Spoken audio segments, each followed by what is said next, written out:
ఓం గం గణాధిపతయే నమః ఆంజనేయాయ నమః. ఓం మనోజవం మారుతతుల్య వేగం జితేంద్రియం బుద్ధిమతాం వరిష్టం వాతాత్మజం వానరాయోధముఖ్యం శ్రీరామదూతం శిరసా నమామి. ఓం ఆంజనేయాయ నమః. వీక్షిస్తున్నటువంటి ప్రేక్షకులందరికీ కూడా అంతరిక్షంలో సంచరిస్తున్నటువంటి నవగ్రహాలు, అట్లాగే నక్షత్ర మండలం 1వ తేదీ నుండి కూడా 30వ తేదీ వరకు గ్రహ గోచారాన్ని మనం గమనించినట్లయితే ముఖ్యంగా మీనరాశిలో ఉన్నటువంటి శని భగవానుడితో ఏప్రిల్ 14వ తేదీ వరకు కూడా సూర్యుడు, అట్లాగే ఏప్రిల్ 2వ తేదీ నుండి కుజుడు, ఈ 3 గ్రహాలు కూడా మరి దాదాపుగా ఏప్రిల్ 15 వరకు కూడా పాపగ్రహ మిళితమై మీనరాశిలో ఉంటూ ఎంతో మంది కొంతమంది రాశులకి ఈ యొక్క 3 గ్రహాల యొక్క యుతి మహాదోషప్రదంగా కనిపించేటటువంటి అవకాశం ఉంటుంది.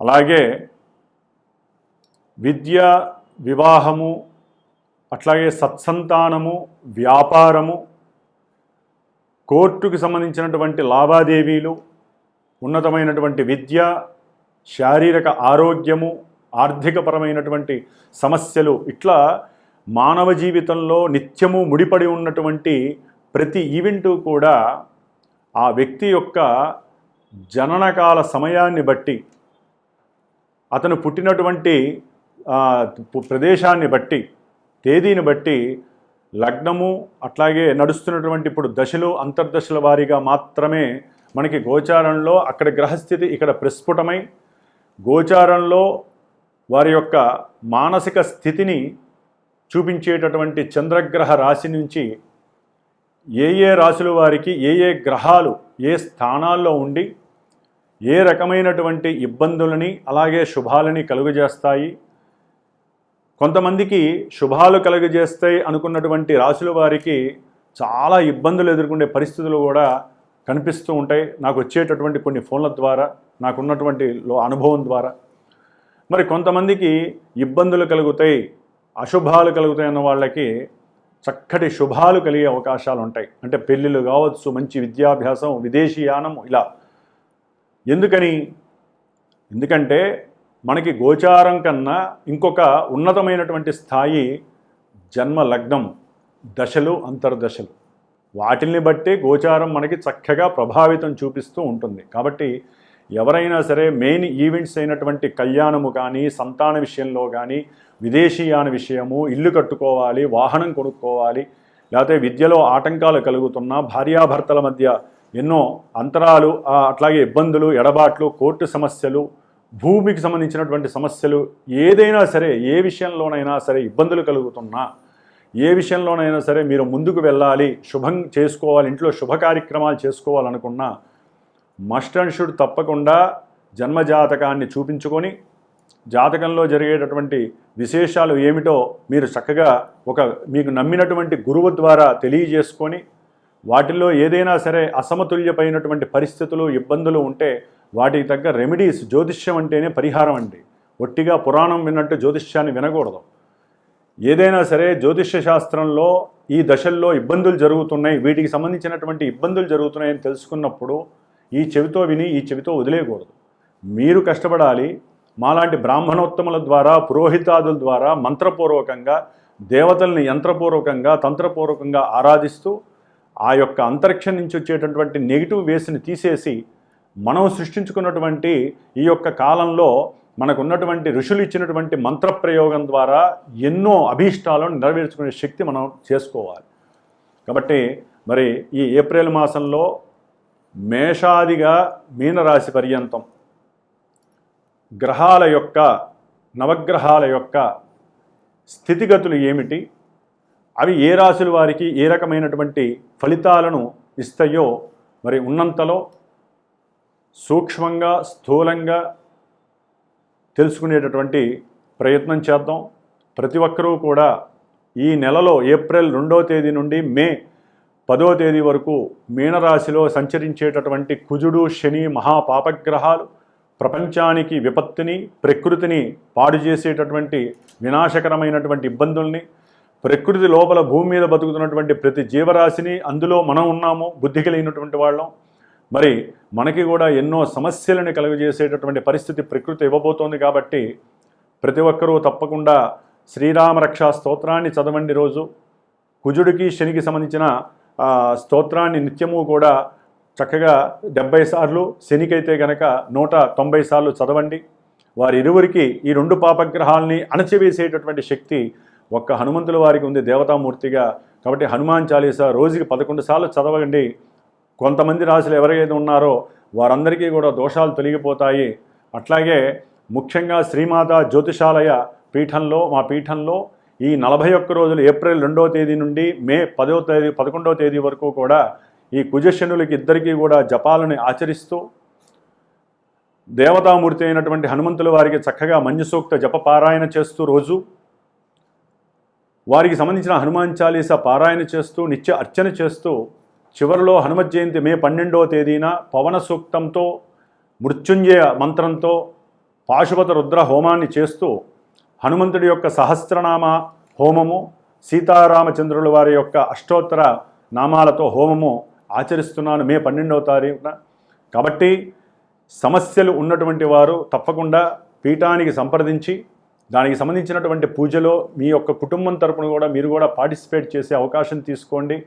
మేము ఎంత చేసినా మీరు కూడా తప్పకుండా, కొంతమంది రాసుల వారికి ఏ అయితే ఇబ్బందులు ఉన్నాయో వారు తప్పకుండా మీరు కూడా హనుమంతుల వారికి అర్చనలు చేయించండి, వారి చుట్టూ ప్రదక్షిణాలు చేయండి, నిత్యము సింధూరాన్ని ధరించండి. మీకు సర్వత్రా కార్యము లాభం కలిగేటటువంటి అవకాశం హనుమంతులు వారిస్తారు. కుంభరాశి వారికి ఈ ఏప్రిల్ మాసంలో గ్రహాల యొక్క గోచార స్థితిగతులను కనుక మనం గమనించినట్లయితే, ద్వితీయ రాశి అయినటువంటి మీనరాశిలో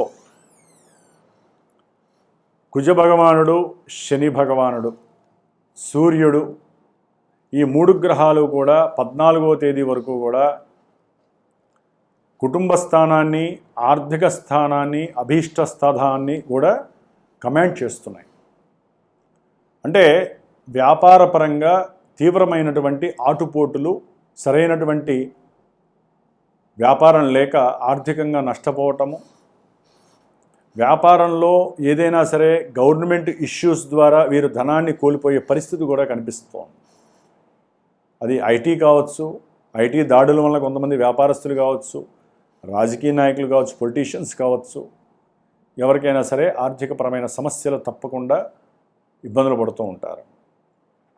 అట్లాగే వీరికి ఏలినాడి శని ప్రభావం కూడా కుటుంబము ఆర్థికంగా, ఆరోగ్యపరంగా తీవ్రమైనటువంటి ఇబ్బందులను కలుగజేస్తూ ఉంటుంది. ఏదైనా దీర్ఘకాలిక వ్యాధుల్ని ప్రసాదించేటటువంటి కుజశనులు ఇక్కడ ఉండటం ద్వారా వీరికి ఏదో రకమైనటువంటి వ్యాధుల ద్వారా, ఔషధాలు స్వీకరించడం ద్వారా, హాస్పిటలైజేషన్ ద్వారా ధనాన్ని నష్టపోయే పరిస్థితి కనిపిస్తోంది. కుటుంబంలో సరైనటువంటి సఖ్యతాభావం కనిపించట్లేదు. కుటుంబంలో అన్నదమ్ముల మధ్య తీవ్రమైనటువంటి ఆర్థికపరమైనటువంటి సమస్యల రీత్యా తండ్రి యొక్క స్థిరాస్తుల విషయంలో వీరికి ప్రతినిత్యము కూడా అగ్నిగుండంగా ఉండే పరిస్థితి వీరికి కనపడుతోంది. ఎందుకంటే కుజగ్రహము మరి భూములు, గృహాలకి సంబంధించినటువంటి వ్యవహారాన్ని సూచిస్తోంది. దానికి సంబంధించినటువంటి అమ్మకపు విషయాలలో ఆర్థికంగా ఎక్కడో అక్కడ కొన్ని నష్టాలు కూడా వీరు పొందే అవకాశం కనిపిస్తోంది కుంభరాశి వారికి జన్మస్థానంలో ఉన్నటువంటి రాహు, సప్తమంలో ఉన్నటువంటి కేతువు ద్వారా ఆరోగ్యము, భార్యాభర్తల మధ్య సయోధ్య లేకపోవటము, కుటుంబంలో వాగ్వాదాల ద్వారా అన్నదమ్ముల మధ్య కావచ్చు, వీరింట్లో వీరికి ఎవరైనా సరే అమ్మమ్మలు, తాతయ్యలు వీరితో పోట్లాటలు కావచ్చు, వీరి యొక్క సంకల్పం నెరవేరలేదని కోపావేశాలు, ఉద్రేకంగా మాట్లాడే స్వభావం నోరు జారిపోయి, ఆ నోరు జారే ప్రభావంతో వీరు చేస్తున్నటువంటి ఉద్యోగంలో, వ్యాపారంలో కూడా వీరి మీద కాస్త లేనిపోని ఎలిగేషన్స్ కలుగుతాయి. ఆర్థిక వ్యవస్థ పూర్తిగా కొంచెం చల్లబడే వ్యవహారం కనిపిస్తోంది. అలాగే ముఖ్యంగా ఈ యొక్క 2వ స్థానంలో ఉన్నటువంటి కుజుడు, శని విదేశాలలో వీరికి సంబంధించినటువంటి అన్నదమ్ములు కావచ్చు, లేకపోతే వీరికి సంబంధించినటువంటి బంధువులు కావచ్చు, ఎవరైనా ఉంటే వారి నుంచి కాస్త సమయానికి కుటుంబపరమైనటువంటి ఆర్థిక సహకారం అందుతుంది అని వీరు కోరికతో ఉంటూ ఉంటారు. కానీ సమయానికి మీకు కావలసిన సమయానికి ఆ డబ్బు లభించే అవకాశం ఉండదు. వాళ్ళు పోస్ట్ పోన్లు చేస్తూ ఉంటారు, తర్వాత పంపిస్తాం. దాని ద్వారా కూడా మీరు ఆవేశానికి లోనే అవకాశం ఉంటుంది. దాని ద్వారా బ్లడ్ ప్రెషర్స్ పెరిగి లేనిపోని కుటుంబంలో అస్వస్థతకి గురయ్యే అనారోగ్య కారణాలు మీకు ఎదురవుతాయి. జాగ్రత్తగా ఉండండి కుంభరాశి వారు.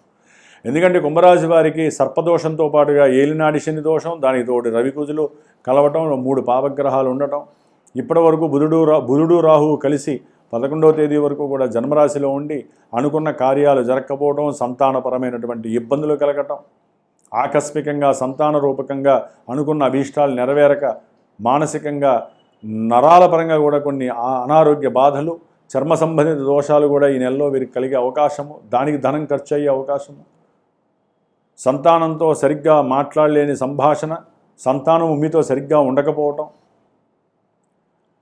లేకపోతే సంతానము వారి యొక్క ఆకస్మిక పరిస్థితులకు లోనై లేనిపోని దురలవాట్ల వలన ధనాన్ని నష్టపరిచేటటువంటి పరిస్థితి, దాని ద్వారా మీకు కూడా సంఘంలో గుర్తింపు పోవటం, మీ యొక్క పెంపకం మీద వారు లేనిపోని ఎలిగేషన్స్ వేయటం చేస్తూ ఉంటారు. ఏదేమైనప్పటికీ కుంభరాశి వారికి కాలసర్పయోగ దోషంతో పాటుగా సర్పదోష యోగం జరగడం కూడా కొంచెం ఇబ్బంది. 3వ స్థానంలో ఉన్నటువంటి శుక్రుడు 4వ స్థానంలోకి, ఈ 2 స్థానాల్లో ఉన్నటువంటి శుక్రుడు మాత్రము కాస్త మీకు కుంభరాశి వారికి ఆర్థికంగా, అట్లాగే ఏదైనా మంచి వస్త్రాలు కొనటము, గృహోపకరణ వస్తువులు కొనటము, ఏదైనా ఇంటికి కొనాలి అనేటువంటి విషయాల్లో ఆర్థికంగా కాస్త ఏదో తెలియకుండానే సహకారం తల్లి పరంగానో తండ్రి పరంగానో లభించటము, తల్లిదండ్రుల యొక్క సహాయ సహకారాలతో మీరు కాస్త అనుకున్న కార్యక్రమాల్లో మంచి అభీష్టం నెరవేరడం జరగడానికి కుంభరాశి వారికి అవకాశం ఒక్క శుక్రుడు వలన కలుగుతోంది. అయితే వీరికి గురుపరం కూడా చాలా స్పష్టంగా ఉంది కాబట్టి గురువు యొక్క వీక్షణ వలన కూడా సంతాన రూపకంగా ఇందాక నేను చెప్పినటువంటి కొన్ని విషయాలలో ఇబ్బందులు ఎదురవుతున్నప్పటికీ కూడా గురుడు మళ్ళీ వాటిల్ని తర్ఫీదు చేసే అవకాశం ఉంటుంది. గురుబలం స్పష్టంగా ఉండడం వల్ల కొంతమంది కుంభరాశి వారికి చక్కటి సంతాన ప్రాప్తి, సంతానం వలన ఆర్థికపరమైనటువంటి లాభాదులు కలగడానికి అవకాశం లభిస్తోంది. కాబట్టి ఏదేమైనప్పటికీ కూడా కుంభరాశి వారికి రాహువు, కేతువు, రవి, కుజుడు, శని మరియు బుధుడు, ఎందుకంటే నీచస్థిత బుధుడు ధనపరమైన నష్టాన్ని, సంతానపరమైన నష్టాన్ని కూడా కలుగజేస్తాడు. ఆకస్మికంగా కూడా వ్యాపారాలలో ధనపరమైనటువంటి ఇబ్బందులను కలుగజేస్తాడు. కాబట్టి ఈ గ్రహాలన్నిటికీ తప్పకుండా మీరు స్తోత్ర పారాయణలు చేయండి. ఈ గ్రహాలన్నిటికీ కూడా దాన ధర్మాదులు చేయండి. అట్లాగే కుంభరాశి వారికి తప్పకుండా మీరు ఇందాక నేను చెప్పినట్టుగా 41 రోజులకి సంబంధించినటువంటి హనుమంతుడి యొక్క పారాయణ విషయంలో మంజు సూక్త పారాయణ కావచ్చు, కుజ శనుల యొక్క పారాయణ కావచ్చు, జప పారాయణ కావచ్చు, చివరిలో మే 12 నేను చేసేటటువంటి హోమంలో మీరు కూడా మీ యొక్క కుటుంబ పరంగా పార్టిసిపేట్ చేసే అవకాశాన్ని తీసుకోండి. నెత్తి మీదకి సమస్య వచ్చాక మనం ఏం చేయలేం. ఇది అందరికీ అందుబాటులో ఉండేటటువంటి పరిస్థితి కాబట్టి ప్రయత్నం చేయండి. మీరు కూడా తప్పకుండా ఈ 41 రోజులు కూడా హనుమంతుడి పాదాలు పట్టుకోండి. తప్పదు నాయనా నీవే శరణ్యం అని చెప్పి కోరుకోండి. శ్రీరామ రక్షా స్తోత్రం వలన మీ కుటుంబము కాపాడుతుంది, ధనపరమైనటువంటి విషయాలు బాగుంటాయి. అన్నదమ్ముల మధ్య సఖ్యత లేకపోయినప్పటికీ కూడా ఇరువురి మధ్య గొడవలు పెరగవు. మీ అనారోగ్యం అంతా కూడా తొలగిపోవడానికి మీరు చేసే ఈ యొక్క సేవలు, దానాలు, ధర్మాదులు, పూజలు మాత్రమే మిమ్మల్ని కాపాడతాయి. కాబట్టి ఉన్నంతలో జాగ్రత్తగా 2 గ్రహాలు మాత్రం మిమ్మల్ని నిలబెడుతున్నాయి. గురు శుక్రులు ధనపరంగా కావచ్చు, ఆరోగ్యపరంగా కావచ్చు, కొన్ని మీకు సంరక్షిస్తున్నాయి. మిగతా గ్రహాలను మాత్రం కాస్త మీరు స్తోత్రపారాయణ చేసుకొని మిమ్మల్ని మీరు కాపాడుకోండి. జై శ్రీరామ్, జై హనుమాన్.